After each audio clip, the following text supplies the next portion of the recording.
News 24 Chittagong studio থেকে আমাদের নিয়মিত আয়োজন চট্টগ্রাম প্রতিদিন অনুষ্ঠানে আপনাদেরকে স্বাগত জানাচ্ছি আমি শেখ জায়েদ। আগামীকাল 11 ফেব্রুয়ারি চট্টগ্রামে নবনির্বাচিত মেয়র যিনি তার শপথ নেওয়ার কথা রয়েছে। কাউন্সিলররা শপথ নেবেন।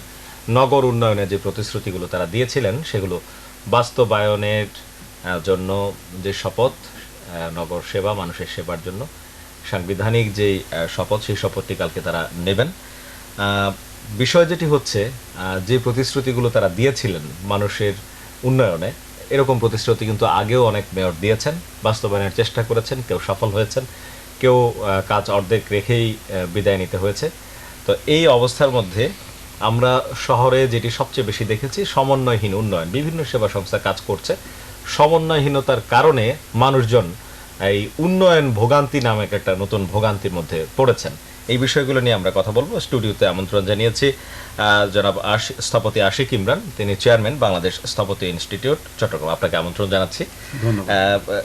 শুরুতেই একটু বলেই ফেলেছি যে শপথ নেবেন মেয়র এবং কাউন্সিলর যারা নির্বাচিত হয়েছেন তারা। সেই জায়গা থেকে আমরা চট্টগ্রামে যিনি শপথ নিচ্ছেন মেয়র হিসেবে, রেজাউল করিম চৌধুরী, তার সামনে আসলে চ্যালেঞ্জগুলো কি কি আছে আপনার কি মনে হয়? আমরা তো সমন্বয়হীন উন্নয়নের কথা বলি, সেটি ছাড়াও মোটা দাগে কোন কোন বিষয়গুলোতে ওনার নজর দেওয়া উচিত, যেগুলো একেবারে শুরু থেকেই ওনার নেমে পড়া উচিত যে আগে এই বিষয়গুলো সমাধান করা? আপনি একজন নগর পরিকল্পনাবিদ, স্থপতি হিসেবে আপনি কি মনে করেন? প্রথমে আমি নবনির্বাচিত মেয়র এবং কাউন্সিলর বৃন্দকে অভিনন্দন জানাই। তারা নির্বাচনে জয়লাভ করে আগামীকাল শপথ নিতে যাচ্ছেন। তবে এই মুহূর্তে আমরা যেভাবে চট্টগ্রামকে নিয়ে স্বপ্ন দেখছি, যে ধরনের অবকাঠামোগত উন্নয়নের জন্য যে মেগা প্রকল্পগুলো বাস্তবায়নের আছে, সেগুলো হয়ে গেলে এবং যে বিশেষায়িত অর্থনৈতিক জোনগুলো যখন পুরোপুরি কার্যকর হয়ে যাবে, আমাদের বে টার্মিনাল যখন হয়ে যাবে, চট্টগ্রামের গুরুত্ব কিন্তু অন্যভাবে বেড়ে যাবে এই অঞ্চল, শুধু বাংলাদেশে নয়, এই অঞ্চল। কাজে এই চট্টগ্রামের মেয়রের উপরে কিন্তু একটা বিশাল চ্যালেঞ্জ এবং গুরু দায়িত্ব অর্পিত হতে যাচ্ছে। যে চ্যালেঞ্জটা মোকাবেলা করার মতো যে প্রাতিষ্ঠানিক সক্ষমতা সিটি কর্পোরেশনের এই মুহূর্তে নেই। মেয়রের যে মূল দায়িত্ব as per city corporation act, সেটা খুবই সীমিত। কাজেই এবং সিটি কর্পোরেশনের আর্থিক যে দৈন্যতা, সেটাও কিন্তু একটা অন্তরায় মেয়রের জন্য কাজ করার জন্য। কিন্তু সব কিছুর পাশাপাশি মেয়র যেহেতু একজন নির্বাচিত জনপ্রতিনিধি এবং রাজনৈতিক ব্যক্তিত্ব, তার পক্ষে অন্যদের তুলনায় যে কাজ করার চ্যালেঞ্জ মোকাবেলা করে কাজ করাটা সহজ। কারণ তার সাথে যেহেতু মন্ত্রণালয়, মন্ত্রী এবং অন্যান্য সংস্থাগুলোতে একটা রাজনৈতিক ব্যক্তি হিসেবে যে প্রভাব খাটানোর যে একটা তার সুযোগ আছে, সেটাকে যদি আন্তরিকভাবে কাজে লাগাতে পারেন তিনি, আমার মনে হয় যে সীমাবদ্ধতা সত্ত্বেও হয়তো বা অনেকগুলো সমস্যা তিনি সমাধান করে নিয়ে আসতে পারবেন।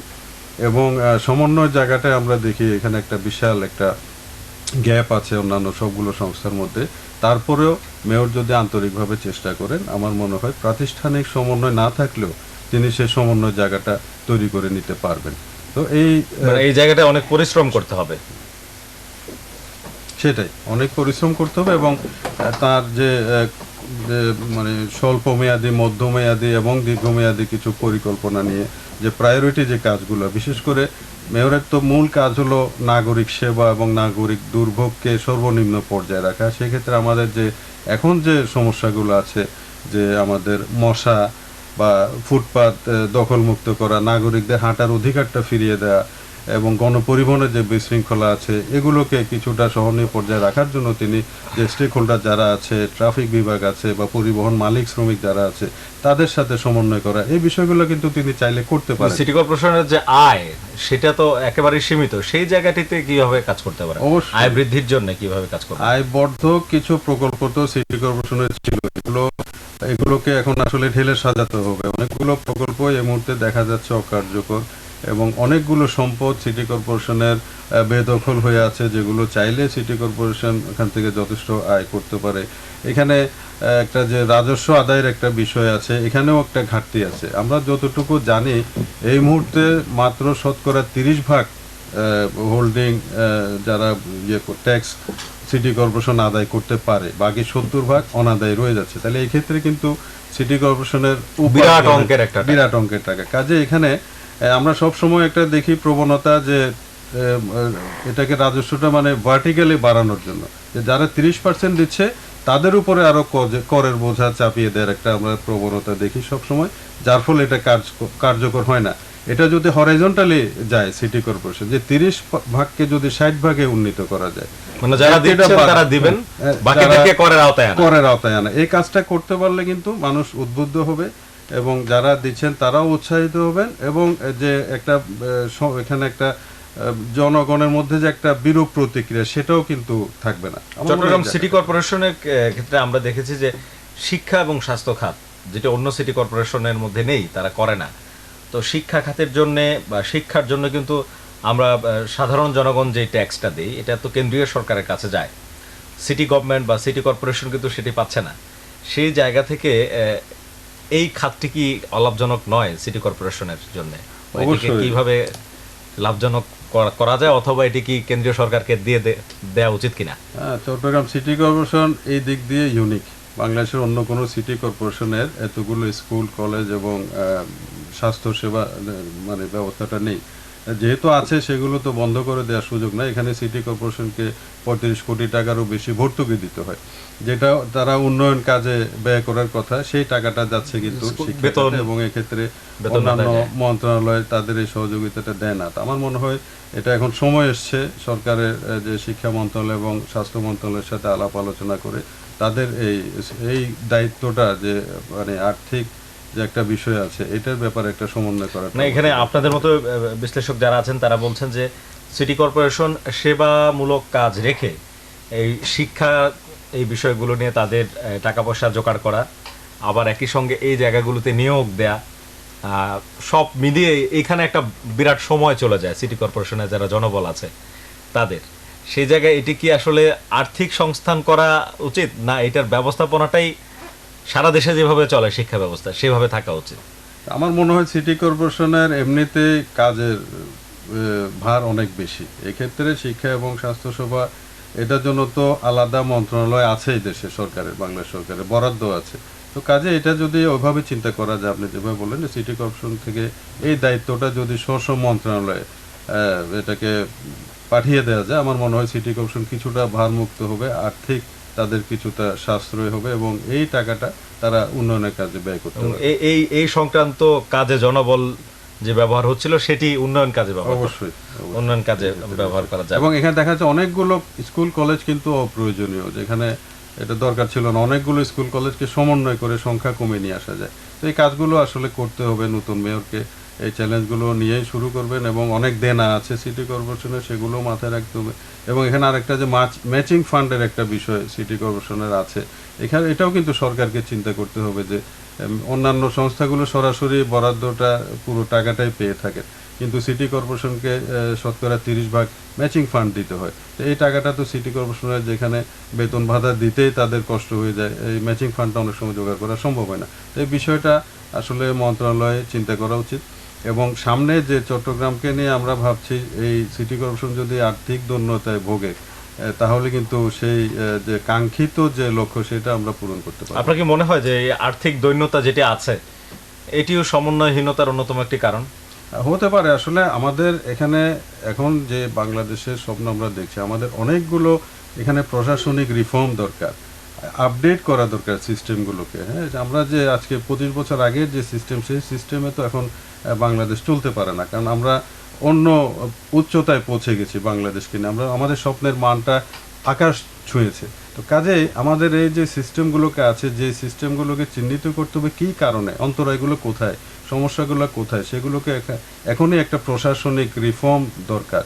এছাড়া কিন্তু কষ্ট হয়ে যাবে। মানে যে জায়গাগুলোতে হচ্ছে ঔষধ দেওয়া দরকার, ঠিক জায়গা মতোই ঔষধগুলো দেওয়া দরকার। তাই যেমন স্থপতি আশিক ইমরান, আমরা চট্টগ্রামের বিভিন্ন সড়কে ওয়াসার কাজ করতে দেখি। ওয়াসা কাজ করার পর তারা প্রাথমিকভাবে আবার সেই ড্রেন বা যেটি গর্ত করা হয় সেটি ভরে দিয়ে যান।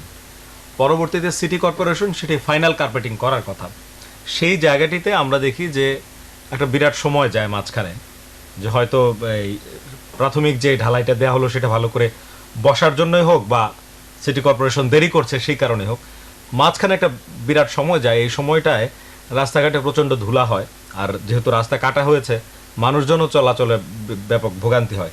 এই জায়গাটিতে আসলে সমাধান কি, এই যে মাঝখানের সময়টা ভোগান্তি পোহাতে হয়? এখানে আমরা যতটুকু জানি ওয়াসা রাস্তা কাটার আগে অনুমোদন নেয় এবং যে সংস্কারের যে অর্থটা সেটা সিটি কর্পোরেশনকে দিয়ে দেয়। কিন্তু দুইটা সংস্থা দুই নিয়মে কাজ করে, দুই মন্ত্রণালয়ের অধীনে কাজ করে। তো কাজেই এখানে সিটি কর্পোরেশনের একটা নির্ধারিত টাইম ফ্রেমে তাদের এই কাজগুলো করতে হয় এবং তখন দেখা যায় ওয়াসার যে সময়টা কাজগুলো করার কথা তারা করে শেষ করে দিল, কিন্তু সিটি কর্পোরেশনের সময়টা আসে হয়তো আরেক পরে। এখানে কিছু প্রক্রিয়াগত কিছু বিষয় আছে আর কি। তো এক্ষেত্রে যে আমার মনে হয় যে ওয়াসা পুরো কার্পেটিংয়ের দায়িত্বটা যারা যে জায়গায় যে সংস্থা রাস্তা কাটবে তারাই সেখানে সরাসরি এটাকে কার্পেটিং করে আগের অবস্থায় ফিরিয়ে নিয়ে আসবে। এই ধরনের একটা ব্যবস্থা যদি করা যায় যে ওই যে করবে সেই কাটবে, সে রিপেয়ার করে দিয়ে চলে যাবে, তাহলে হয়তোবা অনেক ক্ষেত্রে এই যে এখন যে সময় এবং মানে দিনের শেষে তো জনদুর্ভোগই আসে, মানে এখানে জনদুর্ভোগ সাথে হচ্ছে টাকার অপচয়। আমাকে একজন কাউন্সিলর যেটি বলেছেন সিটি কর্পোরেশনের, যেই রাস্তা কাটা হচ্ছে সেখানে যে ইট সুরকি যেগুলো আছে এগুলোই আবার ব্যবহার করা হচ্ছে, অথচ নতুন করে ইট সুরকি এবং এই পিচ এগুলোর জন্য কিন্তু বরাদ্দ দেয়া আছে। তো সেই জায়গায় অর্থের অপচয় বা অর্থ কোথাও চলে যাচ্ছে বা দেখানো হচ্ছে খরচ যা অর্থ ব্যবহার করা হচ্ছে। সব জায়গাতেই হচ্ছে এই ধরনের মানে কিছুটা লোভ কাজ করে।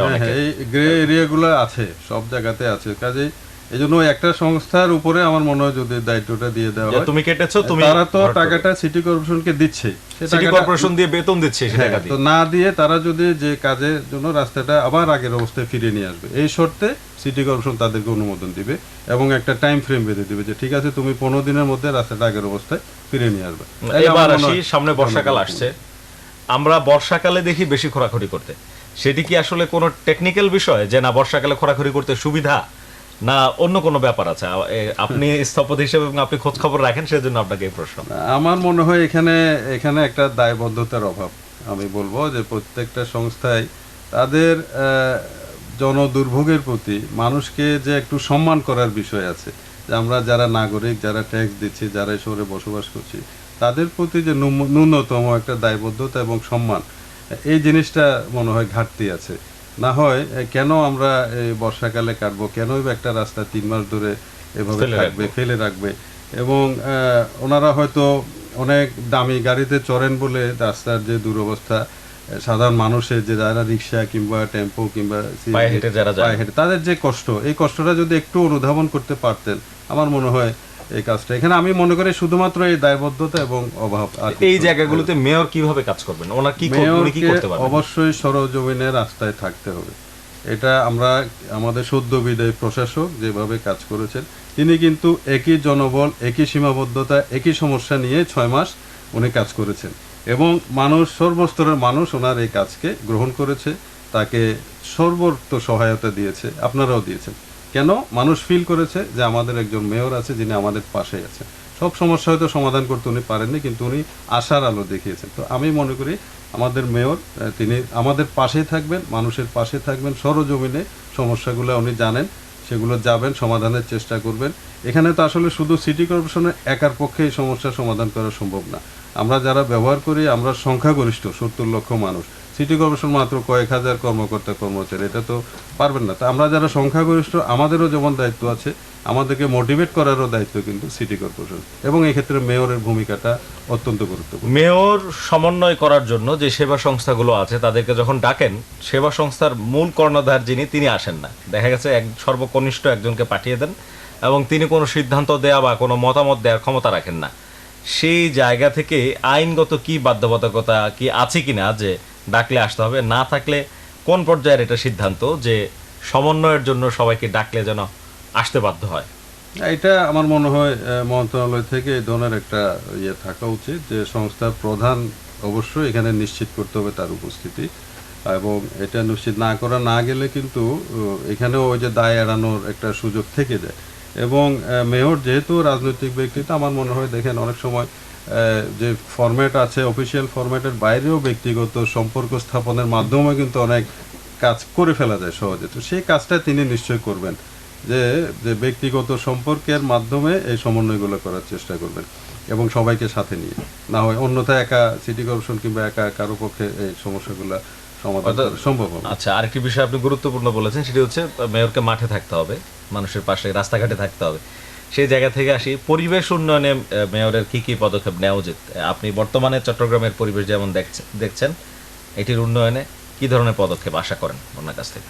পরিবেশ উন্নয়নে আমরা যেটা সবচেয়ে বিপর্যয় এখন, আমাদের সমুদ্র পৃষ্ঠের উচ্চতা বৃদ্ধি পাচ্ছে এবং চট্টগ্রামের 70% অঞ্চল এলাকা কিন্তু সাধারণ জোয়ারের পানিতে তলিয়ে যাচ্ছে। জিনিসটা খুবই অ্যালার্মিং এবং চ্যালেঞ্জিং বটে। পাশাপাশি আমাদের পাহাড় কাটা এমন একটা বিপজ্জনক পর্যায়ে পৌঁছে গেছে, হয়তোবা আগামী কয়েক বছর পরে আমরা বলতে শহরে পারবো কোনো না, পাহাড় পাবো না। পাহাড় থাকবে না। তাইলে এইগুলো তো এক শ্রেণীর প্রভাবশালী মানুষ, এটা রাজনৈতিক প্রভাব হোক বা অন্য যে কোনো প্রভাবের কারণে প্রশাসন চাইলেও তাদের বিরুদ্ধে ব্যবস্থা নিতে পারছে না।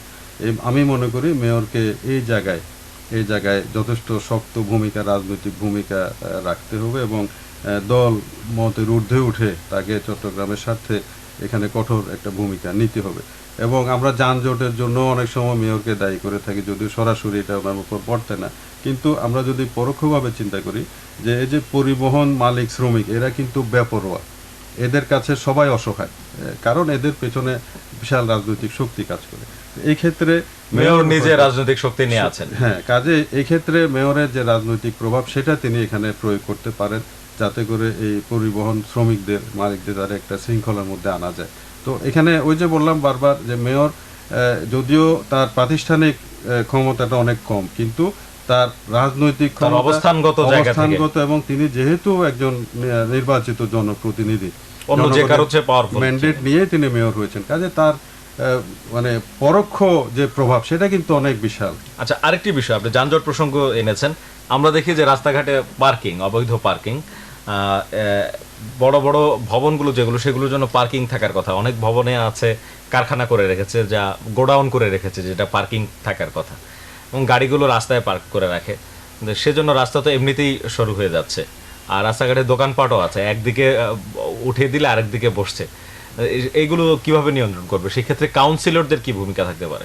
অবশ্যই কাউন্সিলররা যেহেতু সরাসরি মাঠে থাকেন এবং ওয়ার্ডের প্রত্যেকটা অঞ্চল, প্রত্যেকটা এলাকা, প্রত্যেকটা মানুষ কিন্তু তাদের পরিচিতি আছে, তো কাজেই তাদের এই ভূমিকাটা খুবই জরুরি রাখা। এবং এক্ষেত্রে সিডিএর যে একটা বিষয়, যে পার্কিং, যে ভবন যখন অনুমোদন দেয়া হয় তখন কিন্তু সেখানে ম্যান্ডেটরি এই পার্কিংয়ের বিষয়টা থাকে, কিন্তু যখন ভবনটা তৈরি হয় ভবন মালিক সেটা অন্যভাবে ব্যবহার করেন। এক্ষেত্রে সিডি অবশ্যই এটা নজর দেওয়া উচিত এখন, যে সমস্ত ভবনে পার্কিংগুলোকে অন্য কাজে ব্যবহার করা হচ্ছে তাদেরকে অবশ্যই একটা শাস্তির ব্যবস্থা নিয়ে এসে পার্কিংটা নিশ্চিত করা। যদিও আমাদের এই শহরে প্রয়োজনের তুলনায় রাস্তা অনেক কম, সবকিছুই কম, কিন্তু জনসংখ্যা অনেক বেশি, প্রশস্ততা কম। সেই প্রশস্ততার শতকরা 30% কিন্তু বেদখল হয়ে থাকে, অবৈধ পার্কিং, হকার, এইসব। তাই এগুলো নিশ্চিত করার জন্য আসলে যে বললাম একযোগে আসলে সবাইকে কাজ করতে হবে, শুধুমাত্র একা মেয়র বা সিটি কর্পোরেশন এই কাজটা করতে পারবে না। প্রাকৃতিক শহর বলা হয় চট্টগ্রামকে, প্রাকৃতিক সৌন্দর্যের শহর, পাহাড়, নদী, সমুদ্র আছে, এখনো আছে পাহাড় কিছুটা। সেই জায়গা থেকে আমরা যে উন্নয়ন বা আবাসন সংকট বা আবাসন ব্যবস্থার জন্য যে কর্মযজ্ঞ জায়গা মানুষজন নিচ্ছে, নতুন করে কংক্রিটের আস্তর পড়ছে, বিল্ডিং হচ্ছে একের পর এক, সবুজ তো কমে যাচ্ছে, সেখানে শহরের সবুজায়ন বৃদ্ধির জন্য কি কি পদক্ষেপ নেওয়া যেতে পারে? সবুজের এখন যে খালি জায়গাগুলো আছে, এখানে সবুজটা আসলে নাই ধরতে গেলে। মানে চট্টগ্রাম যতটুকু সরকারি যে সংস্থাগুলোর অধীনে আছে, রেলওয়ে বা অন্যান্য, তাদেরগুলো কিছুটা হয়তো আছে, কিন্তু যেগুলো প্রাইভেট বলছে সবুজ নেই। এখন সবুজটা আমাদের তৈরি করতে হবে, এখানে শহরকে পরিকল্পিত সম্প্রসারণের আওতায় অবশ্যই আনতে হবে, এটা এখনই করতে হবে।